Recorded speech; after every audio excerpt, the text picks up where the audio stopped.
Hey guys, this is Demonic Angel, and I'm back today to talk to you about spirit guides and servitors.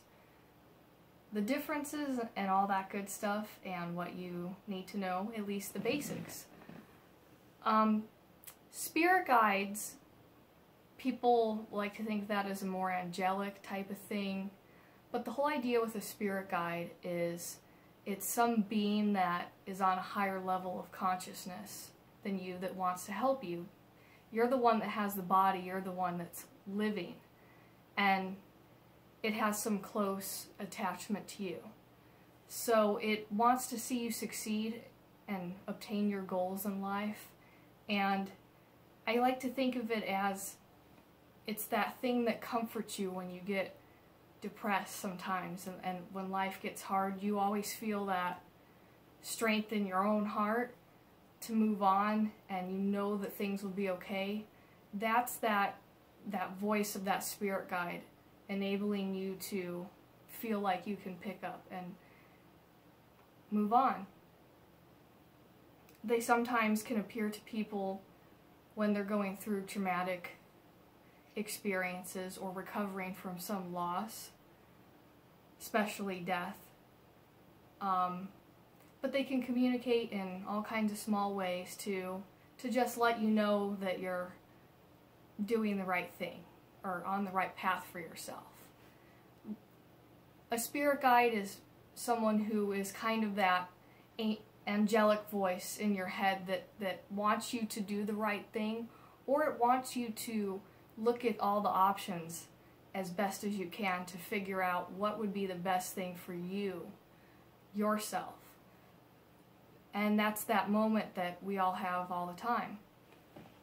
For me personally, I have an animal as a spirit guide. Long story short, I was experimenting with Wicca, and I went out in the desert and I dropped acid, and I thought that I was a frog for that whole ordeal. And it was probably the single most healing experience I've ever had in my life, and it really opened my mind to a lot of things like that we're talking about today. But I just had that connection, and then I started learning about frogs, you know, after I wasn't tripping anymore. And the more information I got, the closer I felt. And I found this frog goddess that comes out of ancient Egypt called Hecate. And she was the goddess of fertility, of the later stages of childbirth, and resurrection. And I love that connection with magic. Right away I knew that that was the main goddess that I was going to have. But I call her goddess, but she's my specific spirit guide. I believe I was a frog in my past life, because I needed to experience being that animal instead of having that human experience all the time. So for me, that goodness and wholeness and the strength to move on, I'll have that image of Hecate come to my mind, and it speaks to me, like I said, through healthy creativity and that healthy voice that wants me to do well.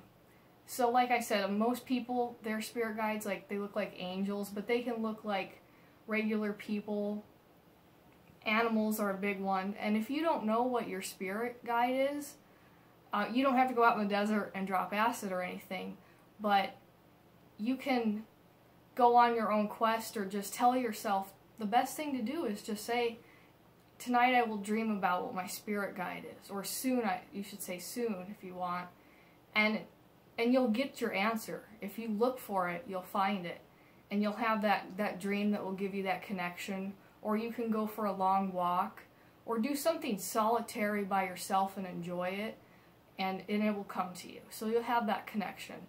So that's really the purpose of what I think spirit guides are, and I just thought I'd share that with you.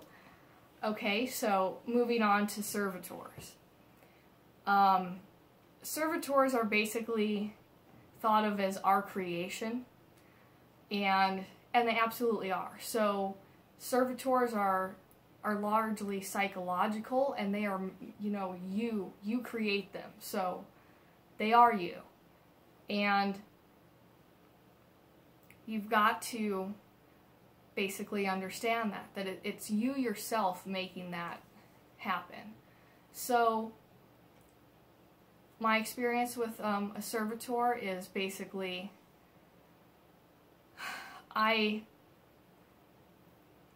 just started dreaming one night about this man, and I had that connection, like I knew that he was me in some form. So not what I physically look like, because I'm a woman, but he's a man, but he's myself, he's me.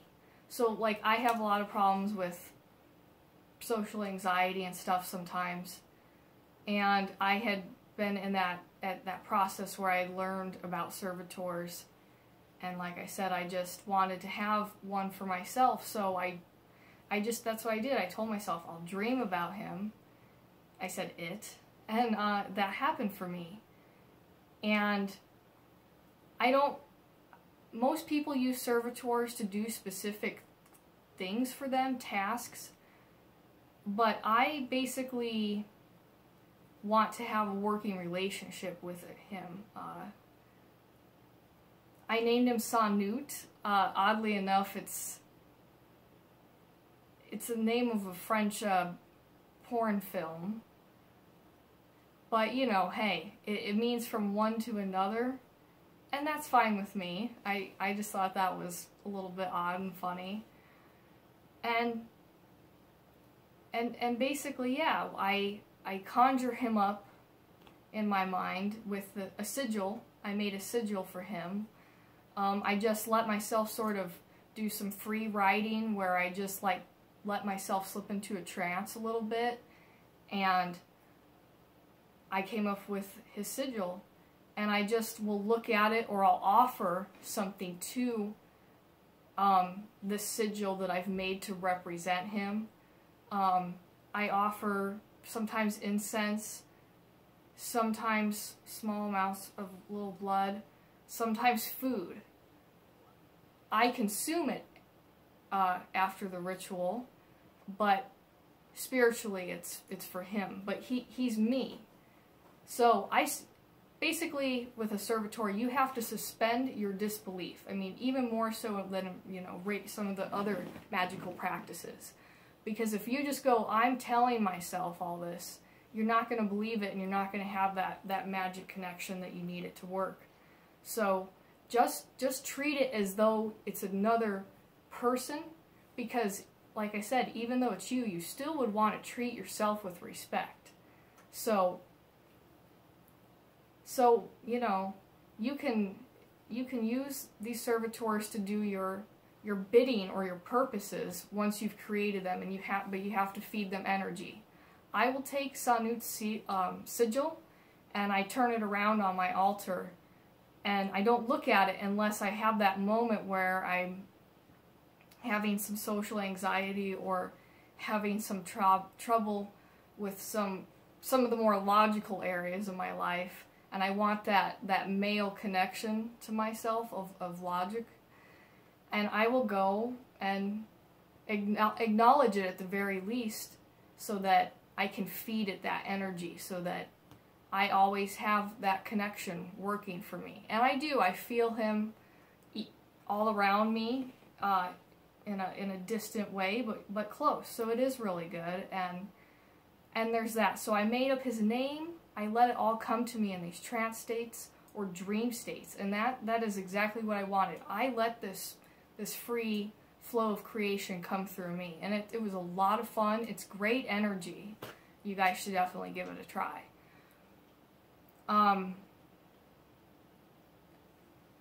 So yeah, basically, I hope I helped you out a little bit on that. I know I ramble and stuff a little bit sometimes, but I'm getting more comfortable with this, so hang in there for me, and I really appreciate that.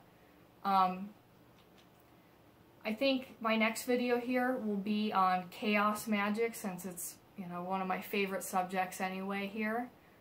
But until next time, guys, keep up the good work and keep on practicing, and tell me about your experiences. How do you create your servitors, and who are your spirit guides, and what does all that represent to you? So let's get some discussions going. I'll see you guys next time.